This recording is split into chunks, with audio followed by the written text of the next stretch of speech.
Morning and welcome to Thoughts and Updates. It is just after 8 o'clock here in now relatively bright and sunny Scotland. It's after dawn. I am not at home but am at the not so local supermarket down to collect our groceries for the week.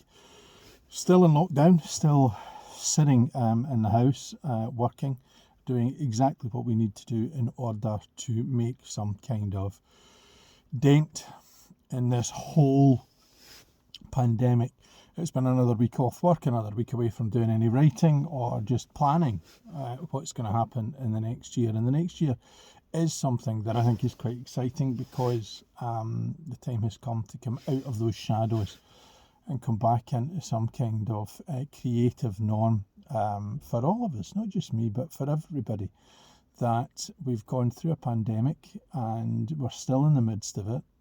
2021, I have to be honest, looks very similar to 2020. January hasn't brought complete change, and with people again breaching lockdown. I think last week I was talking about I'm fed up talking to stupid, and I am.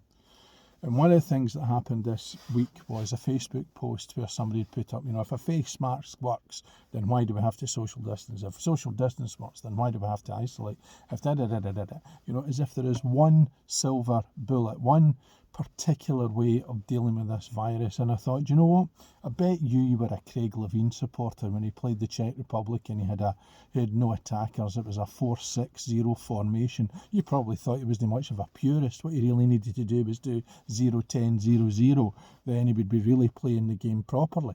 And many of these Facebook warriors who are out there right now, again, having some kind of go at people because we are attempting to put together a response to something that, if it's left unfettered, left undealt with, could wipe out the entire human race.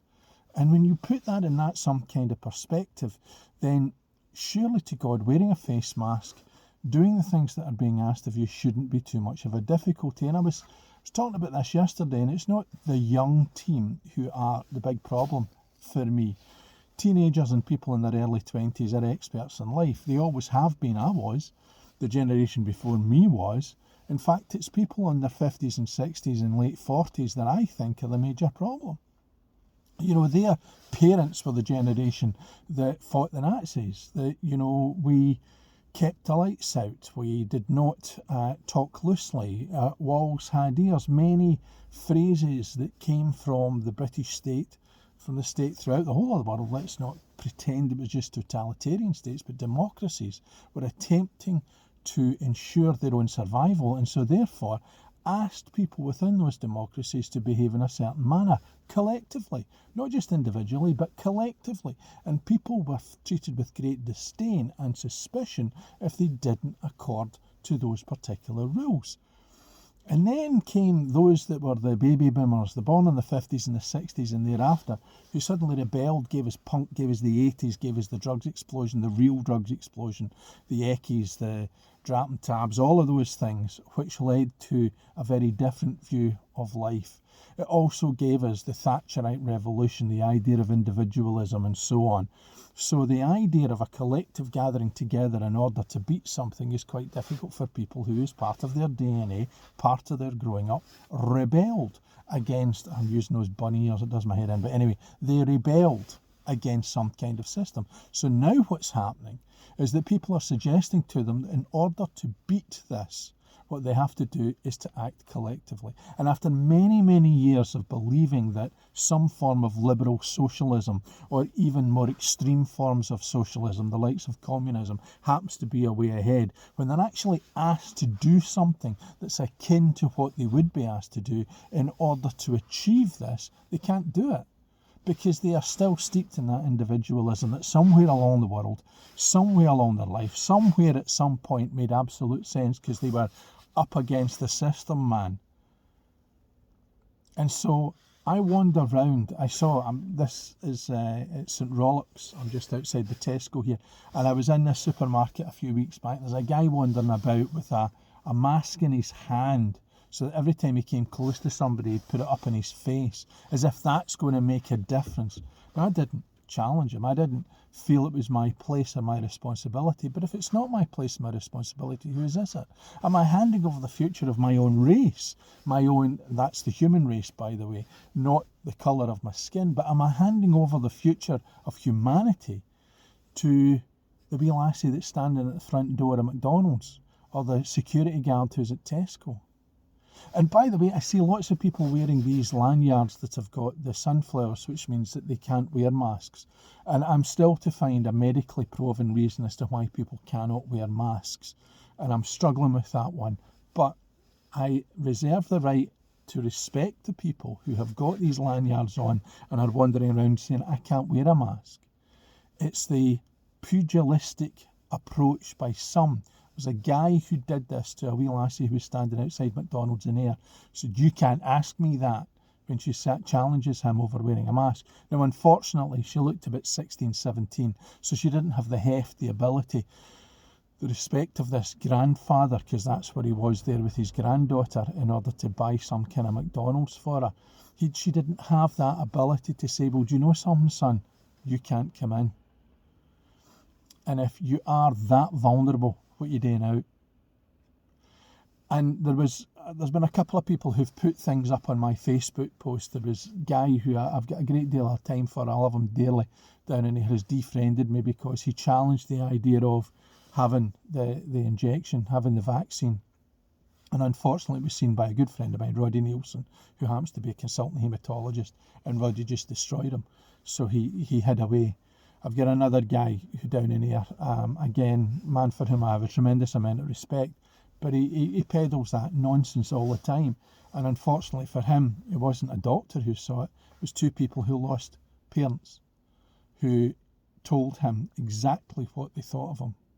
This is about the future of the human race. This is about us deciding whether or not we want to be in it with people, or whether we want to be out of it on our own, believing all the conspiracy theorists and the nonsense that's out there. I don't think that our response to the pandemic has been perfect. I'm not suggesting the Conservatives in Westminster have got it right, the Labour Party in Wales have got it wrong, the SNP in Scotland have got it right, or any of that. It's a really difficult thing to contemplate.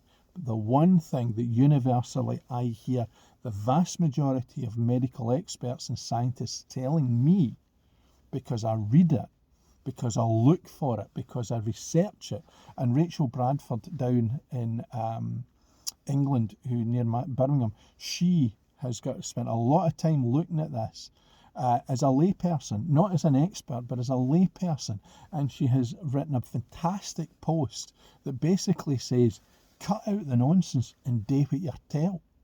And that for me is the most important aspect of all of this. The people that I have read and I've gone and looked at are telling me to beat this. You wear a face mask. You keep your distance. You do not mix socially. Don't have people in your house you don't need to have, and make sure that you minimise the risk. We can't eradicate the risk. We have to minimise the risk. So whenever I go into places and whenever I come out, in order to protect me, my loved ones, and everybody else, I will sanitise my hands. Now, I'm not saying that I'm perfect. In fact, the opposite. There are things that during lockdown I probably have done which is not right. And I probably got it wrong at times. I've misread the rules, or I've not quite got it close enough to what is needed to be done in order to minimise the risk. But I'm willing to accept that there are things that I got wrong in order to find the majority of things that I get right, trying to avoid this third wave taking one of my family and one of your family. So, rant over. It is time now for us to look forward to 2021. And as I said at the beginning, plenty of plans put in place, plenty of things that I can talk about over the next 12 months. But most importantly, after losing to Queen of the South yesterday, hopefully Mark Kerr and the boys will get their act together. Not interested in any of that Premier guff and the 10 in a row and all that nonsense. I'm interested in whether or not we'll be top 4 at the end of this year. Hopefully we will, and we will not manage to get into the Premier League. Don't want to be part of that nonsense, but what I would love to be part of is a successful supporting Ayr United. So till next week, when it may not be a Tesco car park, which was a feature, I think, of 2019 and 2020. It's goodbye for now.